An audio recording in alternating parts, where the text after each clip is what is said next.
యెషయా గ్రంథము 44:21 నేను నిన్ను నిర్మించితిని, నేను నిన్ను మర్చిపోజాలను. బిల్డింగ్ ఉంటే బిల్డర్ ఉన్నట్టే, ఒక బ్రిడ్జ్ ఉంటే దాన్ని కట్టినటువంటి ఇంజనీర్ బిల్డర్ ఖచ్చితంగా ఉంటాడు. కొండను చూసినప్పుడు ఎవరిని గుర్తు చేసుకుంటాం? కుమ్మరి ఉన్నాడు, కుమ్మరే కొండను నిర్మించాడు. మరి మనిషి అయిన నిన్ను చూసుకున్నప్పుడు, నీ వేలుముద్ర ఎవరితో కలవనప్పుడు, నీ కంట్లో ఐరిస్ ఎవరితో కలవనప్పుడు నిన్నెవరు నిర్మించారని నీకు ఎందుకు గుర్తు రావట్లా? నువ్వు నిర్మించుకోలేదే. నీ దేహం అంతటిని దేవుడే కదా కలుగు చేశాడు. 139వ కీర్తన 13-14 వచనాల్లో మనం చదివినప్పుడు దావీదు అంటాడు, నీవు నన్ను కలుగు చేసిన విధము చూడగా భయము ఆశ్చర్యము నాకు పుట్టుచున్నది. అందును బట్టి నేను నీకు కృతజ్ఞతాస్తుతులు చెల్లించున్నాను. నీ కార్యములు ఆశ్చర్యములు, ఆ సంగతి నాకు బాగుగా తెలిసి ఉన్నది. తెలియనప్పుడు ఏదేదో అనుకున్నాడు, తెలుసుకున్నాక పశ్చాత్తాపడ్డాడు, దేవుని వైపు తిరిగాడు. సృష్టిని చూస్తే ఎవరు గుర్తు రావాలంటే సృష్టికర్తని గుర్తు రావాలి. నిన్ను కలుగు చేసిన వాడు, నీలో ఆత్మను పెట్టినవాడు దేవుడు. నేను మర్చిపోతానని నువ్వు ఎందుకు అనుకుంటున్నావు? పరిస్థితులు చూసినప్పుడు నీకు అనిపించవచ్చు దేవుడు నన్ను మర్చిపోయాడేమో. కొన్ని ఇబ్బందులు చూసినప్పుడు నీకు అనిపించవచ్చు, ఏమిటి దేవుని సహాయం నాకు రావట్లేదు, నేను అనుకున్నట్టుగా కొన్ని జరగట్లేదు, నేను అనుకున్నవి సాధించలేకపోతున్నాను, నేను ఎంత ప్రయత్నించినా అందుకోలేకపోతున్నాను. కొన్ని విషయాలు అందని ద్రాక్షలాగా అయిపోతాయంట. అందని ద్రాక్ష నక్క ఎగిరి ఎగిరి ఎగిరి అనుకుంటుందట, లాస్ట్గా అందుకోలేకపోయినప్పుడు చెయ్యి ఈ ద్రాక్షతో మంచిది కాదు అనుకుంటుందట. అసలు విషయం ఏంటి? దానికి అందలేదు. అందని ద్రాక్ష. చాలామంది అమెరికా దేశం వెళ్ళాలనుకుంటారు, వెళ్ళడానికి అవకాశం దొరకలేదు అనుకోండి, అమెరికా దేశం మంచిది కాదంటాడు. ముందు మనోడికి వీసా రాలేదని అర్థం. మరి కొంతమందికి సైన్స్ అంటే ఇష్టం ఉండదు, ఎందుకంటే సైన్స్ ప్రయత్నించాడు మనసు పెట్టకుండా అదేం రావట్లేదు కాబట్టి ఆ సబ్జెక్ట్ అసలు వేస్ట్ అండి అంటాడు. మరి కొంతమందికి లెక్కలు చాలా కోపం, లెక్కలంటే మనం ఎప్పుడైతే నెగిటివ్గా మాట్లాడతామో వాటిని కోల్పోతాం.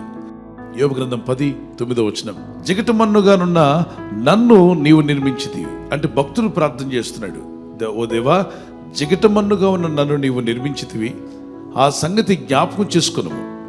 నీవు నన్ను మరలా మన్నుగా చేయుదువా అంటే మళ్ళా తిరిగి నన్ను మట్టికి పంపే ముందే నన్ను జ్ఞాపకం చేసుకో, నన్ను విడిపించు, నన్ను రక్షించు, నాకు కలిగిన ఈ బాధలను నన్ను విడిపించు. నన్ను నిర్మించిన వాడవు నీవేగా, నన్ను కలుగు చేసిన వాడవు నీవేగా.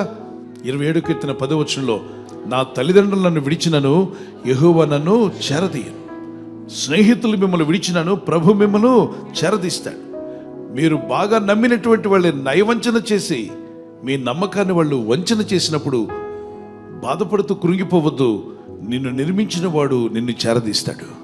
లోకమంతా విడిచినా నిన్ను విడువడు, ఎడబాయుడు.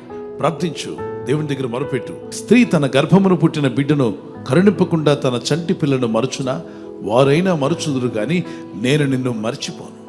కన్న తల్లే నిన్ను మర్చిపోలేనప్పుడు నిన్ను నిర్మించిన వాడు, నీ దేహాన్ని నిర్మించిన వాడు, నీ ఆత్మను నిర్మించిన వాడు, నీలో ఆత్మను పెట్టినవాడు నిన్ను మరువడు. తప్పక నిన్ను ఆస్వాదిస్తాడు, దీవిస్తాడు. నమ్ముతున్నాను దేవా అన్నవారు చేతుల పైకి గట్టిగా దేవునికి స్తోత్రం చెప్పగలరా? నిర్మించిన వాడైన దేవుని వైపు మన చేతులు ఎత్తి ప్రార్థన చేసుకుందాం. ప్రభా, నీవు నా నిర్మాణకర్తవు నాయనా, నీవు నన్ను నిర్మించితివి, నీవు నన్ను మర్చిపోలేదు, నేను నమ్ముచున్నానయ్యా. ఈ వాగ్దానం ఎత్తి ప్రార్థిస్తున్నాను. నా నిర్మాణకుడువు నీవే, నా సృష్టికర్తవు నీవే, నీవు తప్ప నాకెవరున్నారు ప్రభా? ఎవరు నన్ను మరిచినా నీవు నన్ను మరువవు తండ్రి. నా నిర్మాణకర్తవు, నన్ను మరచువాడువు కాదు. నీవు నిర్మించిన విధానం చూడగా అయ్యా ఆశ్చర్యం వేస్తుంది ప్రభా. అద్భుతంగా నా దేహాన్ని కలుగు చేశావు. నా దేహంలో ప్రతి అవయవాన్ని స్వస్థపరుస్తున్నావు, నా కుటుంబములను దీవిస్తున్నావు, మా ఇంటిని దీవిస్తున్నావు. Thank you Jesus. ఇదిగో నా ప్రభు, నీ బిడ్డలను దీవించండి. యవన బిడ్డలను వారి భవిష్యత్తు దీవించండి. వారి భవిష్యత్ అద్భుతంగా ఉండటం సహాయించండి. యవన కుమారులు, యవన కుమార్తెలు వారి యొక్క ఉద్యోగ విషయాల్లో, వివాహ విషయాల్లో ప్రభు వారిని దీవించండి. వారిని వర్ధిల్లించే సాక్షులుగా వాడుకునండి. గర్భఫలం లేని వారికి గర్భఫలం దయచేయండి. ప్రయాణాలు ఉన్న వారికి నీ కాపుదలు దయచేయండి. ఈ రాత్రి నెమ్మదితో పండుకొని సురక్షితంగా కాపాడబడినట్లుగా నీ అగ్ని కంచి వేసి మమ్మల్ని కాపాడండి. మీ చిత్తములో కొనసాగే కృప అందరికీ దయచేయమని యేసుక్రీస్తు ప్రశస్త నామములో వీరందరికీ చక్కని నిద్ర దయచేసి తెల్లవారు లేచి కృపను మాకిమ్మని క్రీస్తు నామములో అడిగి వేడుకుంటున్నామా పరలోకపు తండ్రి. ఆమేన్, ఆమేన్. ఈ వాగ్దానాన్ని మీతోనే ఉంచుకోకుండా లైక్ చేయండి, షేర్ చేయండి. అనేకులు ఈ యొక్క ఛానల్ సబ్స్క్రైబ్ చేసుకోమని తెలియపరచండి. సబ్స్క్రైబ్ చేయని వారు కూడా సబ్స్క్రైబ్ చేయండి. Good night. God bless you.